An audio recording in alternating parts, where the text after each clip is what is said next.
Ich freue mich sehr, dass wir heute den Milton Welch zu Gast bei uns haben bei Panoptikum. Und hi Milton, schön, dass du da bist.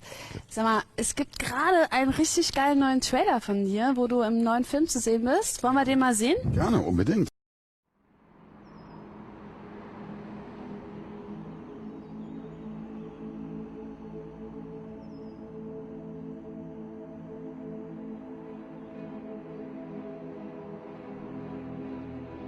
Die Fanmeile in Berlin, ganz Deutschland wartet auf das erlösende Tor. Götze trifft und es gibt kein Halt mehr.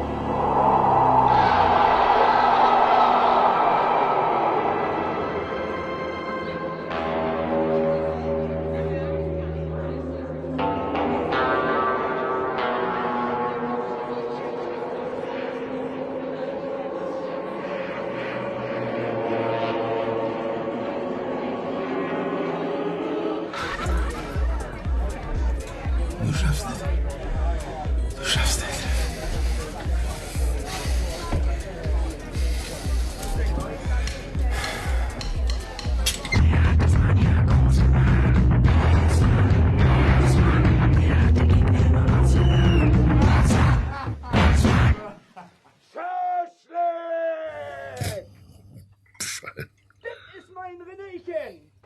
Schön, dass du da bist, Milton. Ich weiß gar nicht, was trinkst du da Schönes? Gin Tonic. Ganz genau. Oh, ganz klassisch. Cheers auf dich. Ja, cool. Ich auch. Ja, Mensch, das ist echt erstmal richtig schwer zu gucken, okay, wo fängt denn das an, dein Leben? Das ist ja, du hast ja so eine lange Vita an krassen Dreherfahrungen schon, als ich so geguckt habe, wow, hier Roman Polanski, da Ralph Fiennes in der Vita stehen, da Wes Anderson. Also, du bist ja bekannt aus Filmen wie Grand Budapest Hotel oder du hast bei Blutsbrüders, ne, da schon auf jeden Fall eine super Rolle auch. Und bei all diesen Sachen, wie machst du das sozusagen dann du zu bleiben, wenn du so viele Rollen spielst die ganze Zeit? Ja, das ist manchmal gar nicht so einfach. Je nachdem. Aber komplexer ist es eigentlich, wenn ich Theater spiele und habe meinetwegen 2 Monate in den intensiven Probenprozess. Dann ist es manchmal schwer, die Rolle abzulegen. Beim Film ist es manchmal ein bisschen anders, du hast wieder viel Pausen dazwischen. Und dann kommt es natürlich darauf an, wie emotional herausfordernd das Ganze ist. Ne? Ich drehe jetzt zu der Zeit einen Film, der wird Plan A heißen, in der Ukraine mit den Parts Brothers, wo ich einen Juden spiele, der auf Rache sind, weil man ihm alles genommen hat, was ihm lieb war in seinem Leben. Und ich möchte die Nazis umbringen. Oh, krass. Das ist dann schon, das ist ganz gut, wenn ich dann nicht zu Hause bin, das ist schon sehr intensiv und ziemlich herausfordernd. Mit August Thiel zusammen und Nikolai Kinski drehe ich das. Und wie lange geht der Dreh? Jetzt haben wir eine Woche Pause und dann habe ich noch 3 Wochen Dreharbeiten oder 3,5 in Bayern. Bayern. Du warst gerade in der Ukraine. Wie ist denn die Lage überhaupt dann so in der Ukraine? Also Lviv, wo ich gedreht habe, sehr entspannt. Das ist die westlichste Stadt. Es ist eine unheimlich tolle Stadt. Man nennt sie das kleine Paris des Ostens. Bekannt auch für seine Kaffeekultur und für seine hervorragende Schokolade. Tolles Essen, Zigaretten sind günstig und Alkohol auch. Also toller Platz und das Essen ist fantastisch. Und die Leute sind sehr zuvorkommend. Und beim Film, am Set, das wir gedreht haben, vor allem die Extras sind außerordentlich. Ich meine, die kriegen 10 Euro pro Tag, was für die eine Menge Geld ist, weil der Durchschnittsbürger dort verdient 200 Euro. Und die sind total diszipliniert. Und dann der Doron, der Regisseur, kam, einer des Regieduos kam zu mir und meinte dann, ja, in Israel wäre das anders. Wenn die dann drehen, dann nach 5 Minuten gestikulieren, das geht mir auf den Sack und gehen. Und also sie sind sehr diszipliniert. Das liegt wahrscheinlich auch, Wie ist das für dich, so eine tragische Rolle zu spielen, so als Jude gegen die Nazis? Ich meine, da ist man ja total in der Verliererposition, aber man muss ja dann trotzdem dagegen ankämpfen irgendwie. Ja, ich mit meiner Figur jetzt bin eigentlich der aggressivste, der brutalste. Fand ich auch alles toll und dann habe ich den Regisseur gesagt, das ist mir aber nur eine Farbe, ist mir zu wenig. Ich möchte auf jeden Fall einen Moment haben, wo ich einen Bruch habe, wo man auch ein Mitgefühl dafür haben kann, warum der so in Zorn ist und in Rage. Wo nimmst du da den Zorn her, wenn du dann diesen Zorn sozusagen... Jetzt ist genug. Ich muss mir nur mein Bankkonto angucken dann. Oder meine Steuern. Dann, ja, das ist part of me. Ja. Ja. Du bist ja Berliner eigentlich, ne? Nein, ich bin gebürtig Kasseler. Ich bin in Kassel aufgewachsen und bin zugezogen 92. Aber lebe jetzt länger in Berlin als in Kassel, demnach bin ich ein Berliner.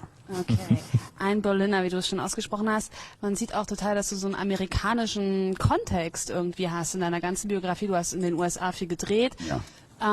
Was gefällt dir denn in den USA? Die Landschaft, die Menschen, der Humor, die Filmkunst natürlich auch. Ich habe dort geheiratet, meine erste Oh, wo denn? in der City Hall in New York. Und, Oh, wie romantisch. ja, und dann sind wir nach 3 Monaten Sex, Love, Drugs, Rock'n'Roll. Ich habe zu der Zeit in 90 Grad gearbeitet, bin auch nebenbei DJ. Also ich bin Hans Dampf fliegen lassen, ich habe Koch gelernt, DJ, Weltenbummler, Schauspieler. Also im Grunde, weißt du, also alles was. Ich bin mir aber auch nicht zu schade, den Müll runterzubringen. Also Wow, wie machst du das? jedenfalls Honeymoon, die Reise. So, jetzt erfährt sie aber nach ein paar Tagen, dass sie schwanger ist. Und ich so, wow, das ist toll, klasse. Und dann meinte sie, ja, aber das bedeutet auch, Darling, dass ich kein Auto mehr fahre. Und dann habe ich gesagt, ja, wie wollen wir das machen? Wir wollen durch die ganzen Staaten fahren, das ist unsere Honeymoon-Reise und ich habe keinen Führerschein. Und dann meint sie, ganz einfach, du lernst es. Jetzt. Ich so, for real? Auf dem Parkplatz hat sie mir das dann gezeigt, es war eine Automatik, einfach zu fahren. Und dann bin ich ohne Führerschein durch die ganzen Staaten gefahren. In Las Vegas hatten wir dann kein Geld mehr und ja, dann mussten wir in ein paar Tankstellen bescheißen. Und Wie habt ihr das gemacht? Erzähl deine Tankstellen. und naja, damals war es noch einfacher, da gab es nicht so viel Überwachung und wir haben uns natürlich Tankstellen ausgesucht, wo man dann schnell wegfahren konnte. So gut es ging. Also getankt und abgehauen. Ja, mussten wir leider machen. Wir waren wie jung und brauchten das Geld. Ja, das ist kein Geld. Und dann sind wir nach Chicago. Und als deutscher Staatsbürger hast du ja das Recht, dass man dir hilft. Und dann bin ich zur Deutschen Botschaft gesagt, wir wurden ausgeraubt und ist so schade, weil und wir bräuchten $800. Wir haben ja noch 2 Wochen in Amerika und es wäre so schade, wenn wir jetzt schon nach Hause fliegen müssten. Und dann haben die uns das gegeben und dann Nicht wahr. haben wir noch einen kleinen Ausflug gemacht zu den Niagara Falls. Warst du da schon Schauspieler zu der Zeit oder hast du danach? Habe ich gerade nee, ach so, da war ja, was heißt Schauspieler war ich schon, seit ich glaube ich klein bin. Das war mein Traum. Das war immer dein Traum, Schauspieler zu sein. Okay, kannst du dich an deine erste Schauspielerfahrung erinnern? Das war wahrscheinlich irgendeine Theateraufführung in der Schule, irgendwas mitten. Deine erste große Rolle? Meine erste große Rolle. Weiß ich nicht. Die erste. Die Rolle, wo du ein Gefühl zu hast. Oh ja, die Rolle, das war geil. Das war. Ja, das war dann wahrscheinlich, das war dann der Anfang, wo ich hier nach Berlin, in der Fritz-Kirchhoff-Schule habe ich gelernt. Und parallel habe ich dann einen Film gedreht, wie hieß der, Schnee im August. Der wurde aber, das war nichts Besonderes, weil der Kameramann hat 35 Dioptrien und so viel war unscharf gedreht. Und aus 90 Minuten wurde nur 60 Minuten und ich glaube, der wurde auch nur in 2 Kinos gezeigt. Aber war eine interessante Erfahrung, es war toll. Wahnsinn. Ja. Apropos Berlin, ich habe gerade gesehen, dein ehemaliger Agent ist auch hier. Ja, Manuel Höhne. Der Manuel Höhne, kommt der dazu? Der Manuel Höhne? Ja, der Manuel darf gerne herkommen. Ich würde mich sehr freuen, weil viel zu verdanken. Das ist ja, der hast du viel zu verdanken, ne? Ja. Manuel, herzlich willkommen. Komm zu uns. Hast du ein Mikrofon? Bitte. Komm her, Darling. Genau. Ja, schön, dass du da bist, Manuel. Du bist der ehemalige Agent von Milton und jetzt bist du Schauspielcoach? Ja. Genau. Und wie habt ihr euch denn kennengelernt? Boah, das ist jetzt schon fast 10 Jahre her. 10 Jahre, so lange schon. Meine, die Zeit war es. Ja, 6 Jahre in der Agentur damals. Und genau, jetzt sind ja noch ein paar Jährchen dazugekommen. Welche Agentur, kurze Frage? Das Imperium. Genau, Ja. okay. Georgi. Genau. Was macht ein Agent? Jobs ranholen für die Schauspieler. Im besten Falle. Hey. Das hoffentlich sehr gut. Ja, das hat er absolut fantastisch gemacht. Was war so ein schönes Erlebnis mit euch beiden in der Agent-Schauspieler-Beziehung? Na, an sich ist es halt für einen Agenten natürlich immer toll, wenn du eine gute internationale Rolle irgendwie hinkriegst und rausholst. Bei ihm war es auf jeden Fall Grand Budapest Hotel. Ja. Ja. Das habe ich damals für ihn an Land ziehen können. Wie hast du das gemacht? Und ich mag halt auch die Rolle, die er da spielt. Sehr gerne. Das war toll, es war eigentlich sogar der bessere Part, weil ursprünglich wurde ich doch für diese Soldaten, für einen von diesen Prisonern. Ja. Und dann, es war auch lustig, war alles toll gewesen, weil allein da am Set zu sein und den Koryphäe kennenzulernen und mit denen zu arbeiten, war toll. Mit dem halt direkt auch eine Szene mit Ralph Fiennes und Grandioser Schauspieler auch. ja. Genau, wie war die Begegnung mit Ralph Fiennes eigentlich? Das ist ganz toll, also der ist sowas von diszipliniert, das ist nicht ein Versprecher, immer und Punkt. Die haben auf 35 mm gedreht, das heißt, also am Anfang, wir hatten ein Blocking, also Ray Fiennes, Edward Norton, Tony Revolori und meine Winzigkeit, Proben 1,5 Stunden in einer Halle, wo 100 Personen drumherum sind und nicht einer hat. Also da konntest du die Nadel fallen hören. Weißt du, es war so ein respektvoller Umgang.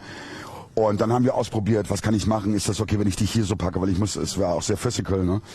Ja, und dann kamen die anderen Komparsen dazu, die Extras, und dann haben wir das gedreht. Und dann haben wir an der einen Szene, die knapp 3 Minuten ist, oder 3 Minuten 30, 4,5 Tage gedreht. Wirklich? Ja.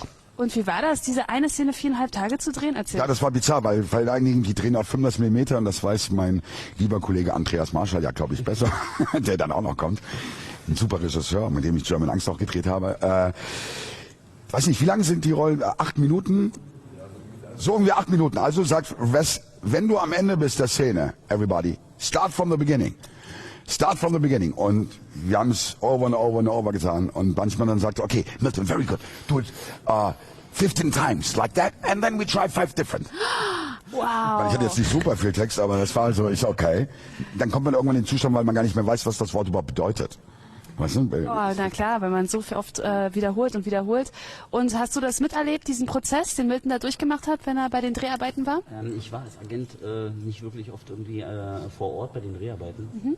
Auch ein Grund, weshalb ich nach der Agentur eben halt in Richtung Produktion auch gegangen bin. Genau, um einfach mehr vor Ort zu sein. Du hast jetzt gerade bei Achtung Berlin war ein Film von dir, ne, zu sehen, den du produziert hast. Das war mein erster Film, den ich gemacht hatte für die Konrad Wolf. Und Da hieß Luft, nicht wahr? Luft und war eben halt auch nominiert für bester mittellanger Film. Wow, Super. Genau. herzlichen Glückwunsch. Ja, war eine ganz tolle Erfahrung. Ich mag das Festival auch sehr, sehr gerne. Achtung Berlin. Ja. Du bist ja jetzt Schauspielcoach, Entschuldigung. Warum bist du Schauspielcoach geworden? Hast du, also ich meine, als Agent bist du ja dem Schauspieler sehr nah. Ja. Wenn du jetzt dir diesen Milton Welch mal so nimmst, den würdest du jetzt, der braucht ja wahrscheinlich, Nicht den anderen. der braucht jetzt wahrscheinlich nicht so viel Coaching, ne? Weil der jetzt schon ziemlich gut dabei ist und alles. Aber warum ist da diese Liebe, diese Leidenschaft zum Schauspiel an sich, zum Film bei dir da und was willst du da machen? Naja, der Grund war eigentlich nach der Produktion, wie gesagt, es war eine sehr tolle Erfahrung, das eben halt zu machen, die ganzen Facilities sich auch irgendwie anzueignen. Aber ich habe halt gemerkt, dass ich wieder zurück zum Schauspieler will, zum Schauspieler an sich, mehr mit denen zusammenarbeiten möchte, direkt. Und genau, und weil des Öfteren eben halt auch Leute auf mich zukamen und immer wieder gefragt haben, hey, du kennst dich doch damit aus, mit Material, was braucht man da, was jetzt Videomaterial angeht, Fotomaterial etc. Und dann habe ich gesagt, so okay, dann kann ich doch die Leute dahingehend auch coachen und denen das einfach beibringen und sagen. Gerade wenn es eben halt junge Schauspieler sind, die kommen eben halt vom Theater und wissen gar nicht, um sich jetzt bei einer Agentur zu bewerben, wie sie es anstellen sollen eigentlich. Ja, das ist super. Das hilft erstmal, um überhaupt reinzukommen. Das ist eine sehr gute Sache. Ja, gut. Sehr gut. Jeder braucht einen Coach, glaube ich. Ich bin jetzt auch demnächst bei einem Coach. Ja, Bei Manuel? Ja, Manuel, nimmst dich auch mal dann bei dir auf. Ja, sehr gut, freue ich mich. Sag mal, Milton, eine ganz andere Frage. Woher nimmst du deine ganze Inspiration für diese ganzen 1000 Rollen und so? Gibt es was dich besonders inspiriert? Wie Leidenschaft. Es ist Passion, es ist mein Leben, es ist mein Herz. Ich habe diesen Weg gewählt, er ist steinig. Mein Leben schwankt zwischen 2 goldenen Kreditkarten und einer Dose Bohnen. So, ja, es ist manchmal echt hart. Es gibt Momente, wo man sich abstellt und wo ich dann meinen Kindern sage, Jungs, so sah es aus im Zweiten Weltkrieg in Berlin. Weil es war alles verdunkelt und damit lebe ich auch. Und dann habe ich aber rausgefunden, Moment mal, im Treppenhaus gibt es eine Steckdose. Stimmt, weil da wird ja immer gesaugt. Toll. Also habe ich meine ganzen Kabel zusammen gemacht und dann hatte ich wieder Strom und wieder Musik. Also es geht auch so. Also rolling with the punches, dealing with the hunches. Ich nehme das Leben, wie es kommt. Heute bin ich in einem 5-Sterne-Hotel, habe aber kein Geld. Das ist mir letztens passiert in Köln. Schönes Savoy-Hotel, alles fancy. Treffe Roberto Blanco, habe aber nur 1 Euro. großartig. Da bin ich gerade bei einem ganz schönen Thema. Sag mal, wenn du eine Autobiografie hättest, wie würde sie heißen? Das Dreck. Nein. Nein, Quatsch. Totaler Blödsinn. Wie würde sie heißen? Vielleicht einfach Notes of a Dirty Old Man. Okay. Wie wäre der erste Satz aus dieser Autobiografie? Am Anfang War das ich? War das ich? Ja, wow, das ist geil. Noch ein ganz anderes Thema, was ich mega spannend finde. Ich war ja, ich hatte ja die Ehre, bei dir bei dem Karneval der Kulturen mal zu sehen, wie geil du auflegen kannst mit Disco-Punks, ja.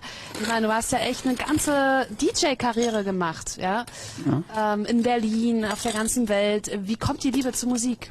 Ja, die Liebe zur Musik kommt durch meinen Vater. Mein Vater ist DJ Mr. Brown und der ist 73, der legt immer noch auf und sagt, are you ready? It's showtime. Da, da, da. Au. Ich bin mit Soulmusik auch groß geworden. Ich bin 69 geboren, in Kassel, wie gesagt. Er hat zu der Zeit waren die ganzen Amerikaner stationiert, die GIs. Ich war surrounded von Afro-Americans, Zuhältern, Pimps, Transvestiten, Homosexuellen. Viele leider habe ich verloren, weil die sind an der AIDS gestorben dann. Musikern und der ganzen Subkulturbandbreite im Prinzip. Und dadurch bin ich Americanized aufgewachsen und dadurch haben sie mir einen englischen Namen gegeben und hatten damals den Plan, ursprünglich nach Australien oder Kanada auszuwandern, was dann aber nicht geklappt hat. Ich habe mich da nicht gut integriert, weil in Kassel hat man mich dann Mülltonne genannt. Was? Zur Integrationserleichterung. Danke, thanks Mom and Dad. Zu fassen. Ja, Mülltonne. Ja. Apropos, du hast ja jetzt schon erzählt über USA, Hochzeit und so weiter, Berlin, international, du hast ja ständig drehst, gerade eben hast du in der Ukraine gedreht. Sag mal, wo fühlst du dich denn am wohlsten auf der Welt? Wherever I lay my head is my home, darling. Ich kann mich damit es gibt keine Präferenz. Es geht genauso wie es keine Präferenz gibt. Ich möchte nur die Rolle spielen oder das. Ich finde jede Figur, jede Person ist aufregend. Ob es eine Müllmann ist oder der König, I don't care. Und so sind das auch die Plätze. Es gibt schöne Plätze in Ukraine und es gibt schöne Plätze überall. Ich reise halt gern. Und wie kommt es, dass du in Berlin lebst? Und nicht Berlin ist die einzige Stadt, die ich ertrage in Deutschland, weil die mich so ein bisschen erinnert, wie New York mal vielleicht vor 30 Jahren war. Jetzt allerdings fängt es schon langsam an, mir auf den Sack zu gehen durch die Gentrifizierung. Aber Berlin ist immer noch so ein multikultureller Ort. Ich mag es, wenn ich rausgehe und ich verstehe nicht gleich jede Sprache. Ich finde das toll. Ja. Darf ich dich noch fragen, was für dich eine der intensivsten Begegnungen in deinem ganzen Schauspielerleben war, die dich vielleicht auch in eine Richtung gewiesen hat? Die intensivste Begegnung? Oder eine Begegnung, wo du sagst, wow, das war ein Schlüsselerlebnis mit dem Regisseur, mit dem Schauspieler oder... Ich finde, was will ich sagen, zum Beispiel Andreas, das war ein Schlüsselerlebnis, ein ganz toller Film, den wir gedreht haben, German Angst, ein Horrorfilm im Giallo-Style mit einem großartigen Kollegin wie Christina Kostiff, die jetzt bei mir auch in der Agentur ist zum Beispiel, und Desiree Giorgiotti aus Italien.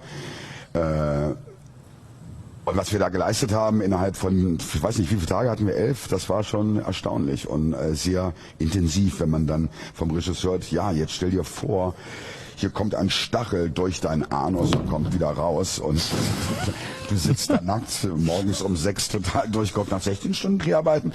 Aber es hat dann funktioniert. Weißt du, irgendwann ist es dir egal, dass dein Eier bis zum Knie baumeln und dass dein Pimmel aussieht wie eine Erdnuss. Ach. I know. Ja. Ich musste demnächst wieder einen Film drehen und dann habe ich das Buch nur so überflogen, so, weil ich so viel zu tun hatte. Und dann sagte, du weißt aber schon, dass du da auch nackt sein musst und dass du mit einem badest. Und ich so, was? Okay, aber whatever works. Ist halt okay, ich mach's gerne. Und wo ist dein nächster Dreh? In Bayern oder Franken, genau, auch ein Projekt. Welcher Film kommt als nächstes raus von dir? Das ist eine gute Frage. Vielleicht The Match von Jakob Settler. Den habe ich gedreht mit Franco Nero zusammen und Armand Assand.